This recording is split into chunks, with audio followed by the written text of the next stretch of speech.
श्री स्वामी समर्थ. नमस्कार मित्रमैत्रिणींनो. आपल्या हिंदू धर्मात कुलदेवतेच्या पूजेला अनन्यसाधारण महत्त्व दिले गेलेले आहे. कुलाचार पाळल्याने घरात सुख, समृद्धी आणि संरक्षण लाभतं असं मानलं जातं.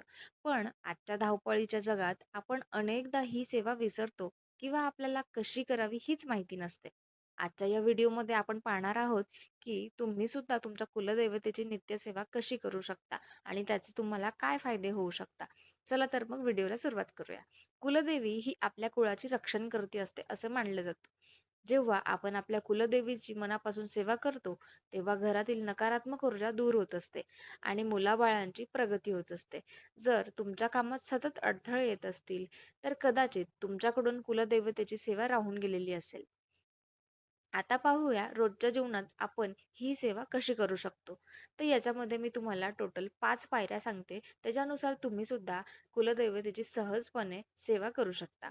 तर पहिली पायरी म्हणजे सकाळी लवकर उठून स्नान उरकल्यानंतर देवघरात दिवाबत्ती करावी.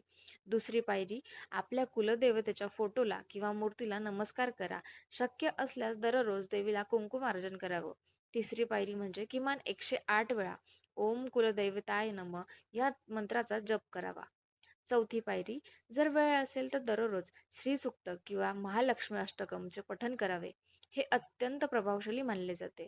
पाचवी पायरी, नैवेद्य दाखवताना साखर किंवा गुळाचा सुद्धा नैवेद्य तुम्ही दाखवू शकता. पण तो श्रद्धेने असावा. आणि याच्यामध्ये सांगायचं झालं तर प्रत्येक शुक्रवारी तुम्ही देवीची ओटी भरा किंवा खण नारळाने तिची पूजा करा.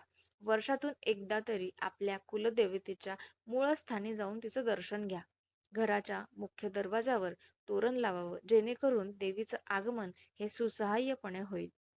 तर मित्रमैत्रिणींनो, ही होती कुलदेवतेच्या नित्यसेवेबद्दलची छोटीशी पण महत्त्वाची माहिती. तुम्ही कुलदेवतेची सेवा कशी करता हे मला कमेंटमध्ये नक्की सांगा. जर तुम्हाला हा व्हिडिओ आवडला असेल तर लाईक करा आणि आपल्या मित्रपरिवारासोबत शेअर करा. अशाच आध्यात्मिक माहितीसाठी आपल्या चॅनलला सबस्क्राईब करा. धन्यवाद आणि तुळजाभवानी रेणुका माता तुमचं कायम भलं करो. श्री स्वामी समर्थ.